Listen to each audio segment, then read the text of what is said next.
The rain had been falling since dawn, a soft, steady drizzle that made the old streets of the town look blurred, as though the world itself was trying to wash away years of dust and memories. At the far edge of the town, where houses grew smaller and quieter, lived a man named Samir, known to most only as the quiet tailor who rarely looked up from his work. People said he was kind, but distant. Polite, but unreachable. A man wrapped in silence. But no one knew that the silence he carried was not by choice, it was a weight he had learned to live with, like a wound that never healed.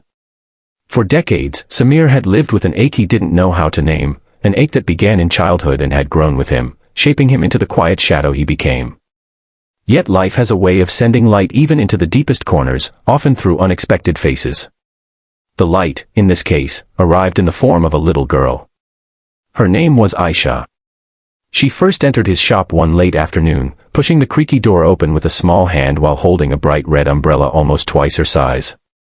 She must have been 7 or 8, her backpack bouncing behind her and her pigtails slightly crooked as if she had tied them herself. Samir looked up, just for a moment, and froze. There was something about her, something warm, something familiar, that made his heart flinch. But he forced himself to remain calm.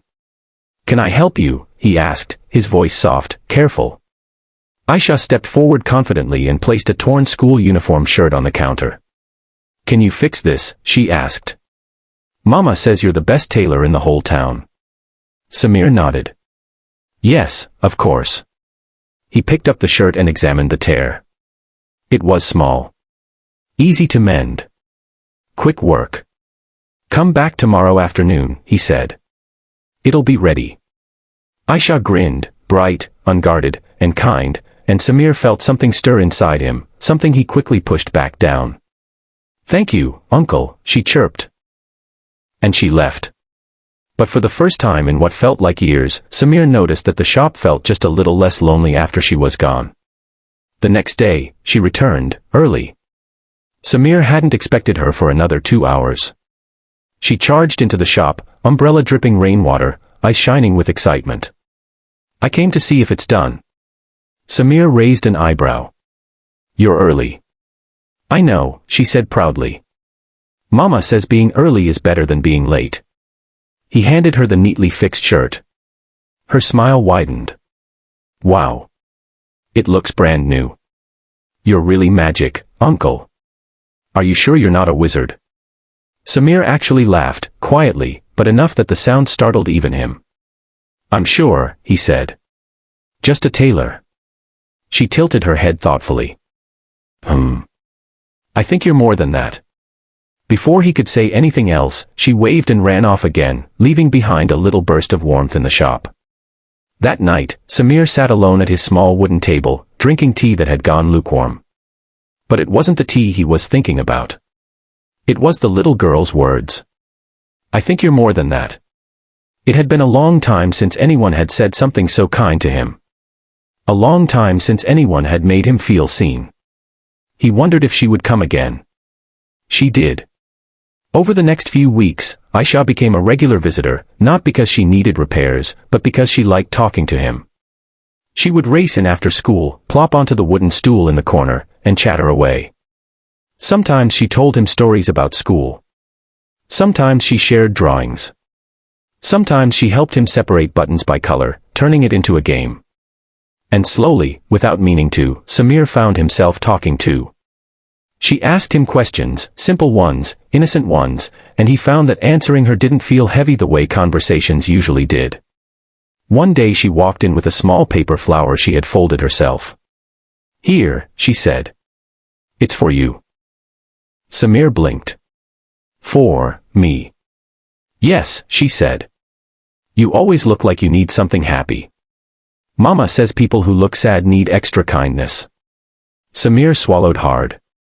Extra kindness. He didn't remember the last time anyone had given him even a little. He took the paper flower gently, almost reverently.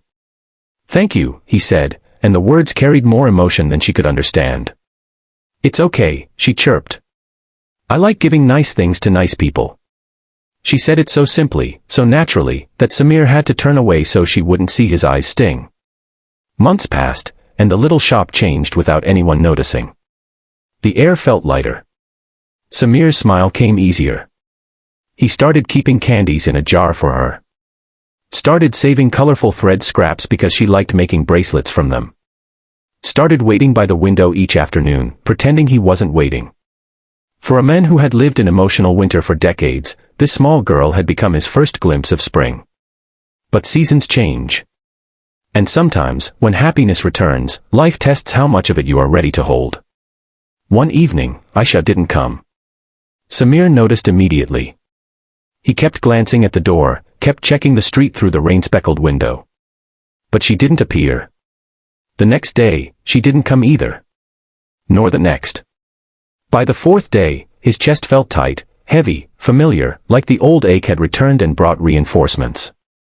On the fifth day, he gathered the courage he'd been avoiding and walked toward the small house where he knew she lived. It was only a few streets away, yet his feet felt like they were made of stone. As he approached, he saw the door open and a woman standing outside, Aisha's mother. Her eyes were red. His heart dropped. Is everything okay?" he asked hesitantly. She looked up, surprised to see him, but then her expression softened. "You're the tailor," she said. "The one Aisha talks about every day."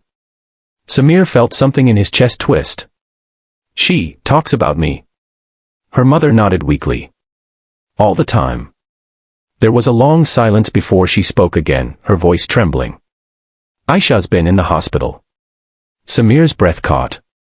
"She has asthma," her mother explained. "A very severe kind. She had an attack, a bad one. We've been with her in the hospital for days." He felt dizzy. "Is she?" "She's stable now," her mother reassured him gently. "Recovering." But it was frightening. Samir closed his eyes for a moment. The rain fell in soft sheets around them. When he opened them again, her mother was studying him with a strange, warm expression. "You must care about her a lot," she said quietly. Samir swallowed. "She is precious." The woman nodded slowly. "She will be so happy to know you came." Then she stepped aside. "Would you like to see her?" Samir hesitated, fear and hope tangling inside him. But he nodded. Yes. The hospital room was quiet, filled with the soft sound of machines and the faint smell of antiseptic. Aisha lay in the bed, small and pale, her breathing shallow but steady. Seeing her like that shattered something inside him. He approached slowly, as though afraid she might break. Her eyelids fluttered open. When she saw him, her face lit up, weakly, but unmistakably. "Uncle, you came." Samir nodded, unable to speak past the knot in his throat. She reached out a hand with effort. He took it gently. "I missed you," she whispered. Samir felt years of buried emotion rise in him, fear, love, sorrow, longing. All the things he had never allowed himself to feel. "Aisha," he began, voice trembling. "You scared me." She smiled faintly. "Mama says I scare everybody. But I didn't want to scare you." Samir shook his head. "You didn't." "I was just worried." "Why?" she asked softly. He looked at her, this little girl who had walked into his lonely life and filled it with colors he thought he'd forgotten. "Because," he said, voice shaking, "you matter to me." Aisha blinked, and her smile widened just a little. Without warning, with slow, weak arms, she tugged his hand. "Uncle," she whispered. "Can I have a hug?" Samir froze. A hug. He hadn't hugged anyone in years. Maybe decades. Not since childhood. Not since before life had taught him to protect himself with distance. But when he looked into her eyes, full of warmth, trust, and innocence, something inside him broke completely. He leaned forward. And he hugged her. Very gently. Very awkwardly. But wholeheartedly.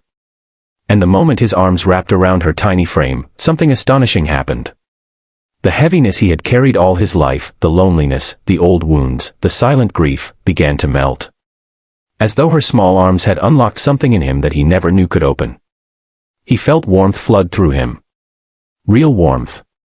Healing warmth. A warmth he didn't remember ever feeling. Aisha sighed happily against his shoulder.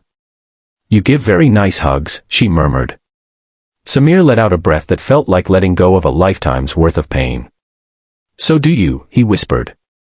When he finally pulled away, there were tears on his face, quiet, unashamed tears.